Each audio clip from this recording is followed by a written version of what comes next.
Welcome to the first video here at DouinBroncoThings, where we're just going to do Bronco things. Starting out with our very first video ever today. So I want to present this more as kind of more of like a podcast kind of theme. Eventually I'd like to maybe go live streaming on YouTube with the channel. As it stands right now, I do not currently have a Bronco. I have one on order, and that's really what this video is about. Today's video is about the process by which I came about ordering a Bronco. Like many people, on July 13th, I was anxiously awaiting the announcement from Ford about the Bronco. I sat and I watched the video on the computer, and I was super excited about it, but I'm overly cautious about things, so I ended up waiting approximately 2 weeks before I actually placed my reservation. But how did I get to where I ordered a 2022 Outer Banks? Well, on July 28th, I placed my reservation. I was following this initially on both Bronco 6G forums and the Bronco Nation forums. It took me about 3 months before I got fed up with things changing. It's understandable. New product launch, you're going to have some issues. It's also understandable that these are unprecedented times. No company had ever had to deal with anything like this in our lifetime anyway, or at least in my lifetime. So over time, I grew angry with some of the decisions that were being made, some of the changes that were coming in. Like there were certain things we should have known that we weren't being told. On October 28th of 2022, I canceled my order, got my whopping $100 back, and said, you know what? I'm not giving up on the Bronco. I'm just stepping out for a little while, and then I'll come back into the game when they got all the rules figured out, so things stop changing. I don't like that. Fast forward to February, and I start hearing this thing about the 2022 ordering banks are going to be closing down. And what I had seen from the initial time frame of placing the order until that time frame is the price of things keep going up. And I started to get a little bit worried that, initially I felt like I could deck out a Bronco and it still be a reasonable price. It's wildly expensive. I want to be clear about that. However, I could get everything I wanted for not a $100,000 vehicle. It's still crazy expensive, and we'll get into that in a second.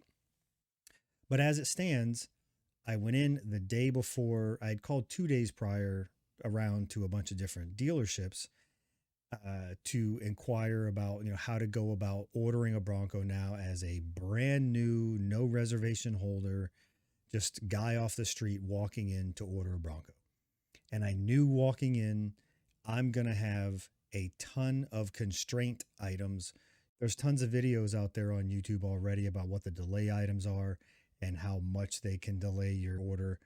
So I knew walking in on the day I was going to place my order that I would be waiting quite a while to get my Bronco. But I didn't care. I was going to stick it out. So here's where we're at. I called around to a few dealerships, had some questionable answers to some of my questions, which would immediately turn me off. I would then move on to the next dealership. I went through about 3 or 4 dealerships before I finally found one that just gave me a straight up, no BS answers. And had, more importantly than no BS answers, had their information correct. The salesperson was very knowledgeable in the process and the dates. And that was kind of important to me because the very first dealership I called, the guy immediately was like, oh, sorry, bud, you missed the window. Well, I knew that I hadn't missed the window. The window was still open for another 2 days at that point. Of course, they're going to tell me that I missed the window because now I'm going to have to order a 2023 model when that opens up, and that's probably going to be a far more expensive vehicle. In the end, I found a dealership that I'm willing to deal with.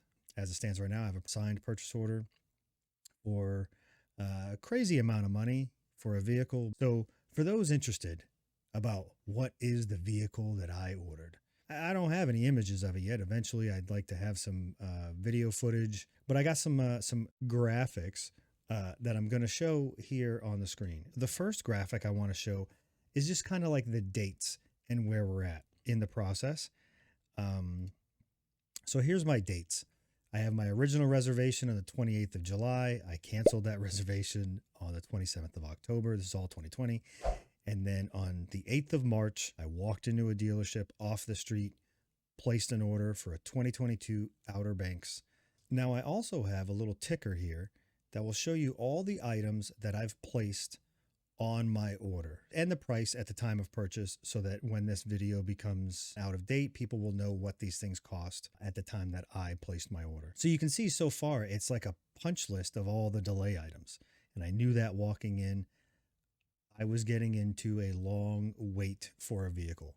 As it stands right now, I don't even have a confirmation of the order. We're at 31 days now. So up there at the top right is just the stuff that might interest people as to what it is I actually ordered. I then also have, now I'm going to go ahead and move that out of the way. And now we're just going to show, these are just some pictures that come from the build and price tool. So this is essentially what my Bronco will look like. I went with an Outer Banks. Initially, I was always building a Wild Track because the Wild Track came with pretty much everything I wanted. But in the end, what I also wanted was the body colored mirror caps, and I wanted the step side steps, you know, the hard top Sasquatch package. And externally, that's essentially all you can really see. But I did want the painted mirror caps. This is essentially what I've got on order anyway. And I'm hoping to take this channel along the journey of the ordering process. I think for a lot of people that gets lost. They go onto the Bronco 6G forums and they see people talk about ordering, and they talk about, you know, there's all these acronyms that I'm still learning. So essentially what I'm hoping for is that this video series just becomes a documentation of the process from order to delivery of my Bronco. And then people can just follow along. But here it is. This is me attempting to document the process of ordering my Bronco, and then eventually getting it in my hands.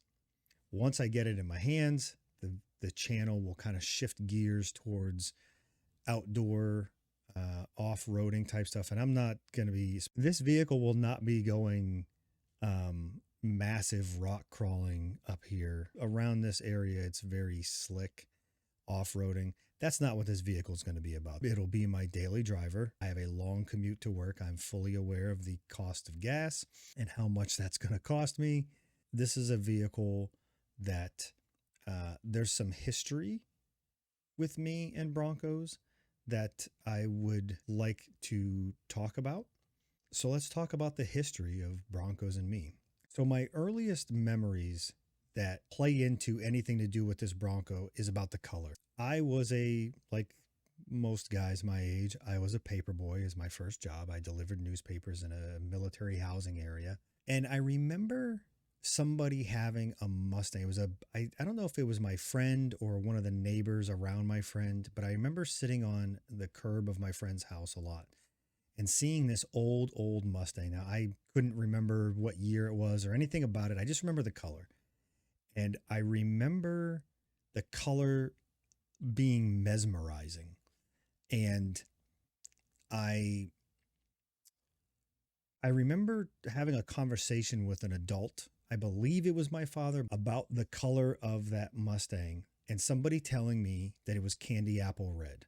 And that memory stuck with me for life, that candy apple red was a Ford Mustang color. And I don't remember Ford keeping that color up and running. Maybe they just changed the name of it. I don't know. So when the Bronco first got announced, you know, they had Rapid Red and Race Red. And Rapid Red seemed like the more classy choice. Race Red was the more like Ferrari red. I wasn't really leaning towards either one of those colors. Now, when they announced Hot Pepper Red, metallic tinted, clear coat, blah, blah, blah, blah, that changed everything. And I saw it, and immediately my first thought was, this is candy apple red. I don't know really how close it is. To me, this is what I remember that candy apple red looking like. That's really the first memory I have that plays into anything to do with ordering of the Bronco. So the next thing is the Bronco. Where for anybody that knows me for my whole life, you probably never heard me talk about a Bronco ever.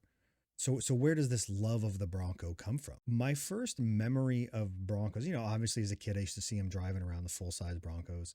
My first memory that I was involved in with any Bronco was a friend of mine who I ironically was actually my boss. He had a Ford Bronco too. Uh, it was a baby powder blue, solid colored Ford Bronco 2.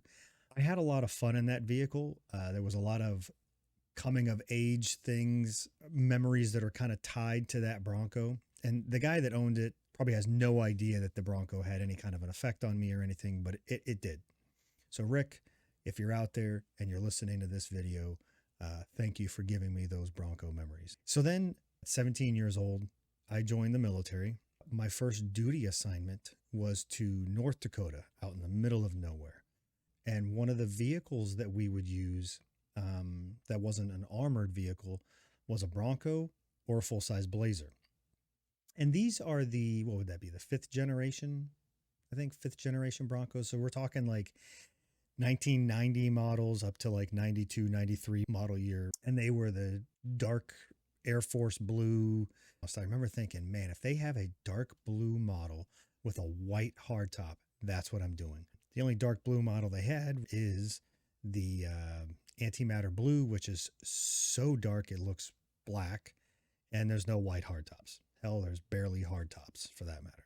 So those, and that was, that was the first 5 years of my military career. That was the first time I was outside of the house living on my own. And those Broncos, these things weren't jacked way up. They didn't have massive off-road mud tires or anything. They were just, I don't even know if they were light truck tires, to be honest. They looked like passenger tires. But we were just going into places and doing things while out exploring that just, it just felt fun, good. So I've got a lot of good memories from those Broncos. And then I don't even know what year it was, probably like 2008 or something. There was a rumor about a new Bronco that came out. And there was this prototype drawing or mock-up or whatever that came out. And I remember thinking, man, if Ford builds that vehicle, I am buying it because that is badass and I want it. They didn't build that one, but they came damn near full circle in making a new Bronco that pays homage to the original Bronco, plus also paying homage to all the different generations in between the first International Harvester and the 6th gen Bronco that we have now. They nailed it. You got me on board, Ford. I bought one for a ridiculous price that I'm willing to pay. So now this is the start of the journey for this channel and for myself and my family with owning a Bronco. Obviously, in the beginning, a lot of it is going to be videos similar to this, where we're just talking about updates, things that have happened. I might do like short form videos that are talking about some of the biggest news items that are coming in to Bronco 6G forums, also highlighting some awesome builds and modifications. I don't want to turn this into a $50,000 modification project on top of the $62,000 vehicle. However, there's a lot of mods I want to make. So I'm kind of staying on top of what's going on in that world. And we'll see what happens. Hopefully somebody finds enjoyment in the channel. And I think I'm going to have some fun doing this. I'm not a full-time YouTuber. I'm just a typical blue-collar worker guy trying to enjoy the process of getting his vehicle and then seeing where it takes us. So follow along with us here on Doing Bronco Things, where we're doing Bronco things. Talk to you later. Thank you for watching.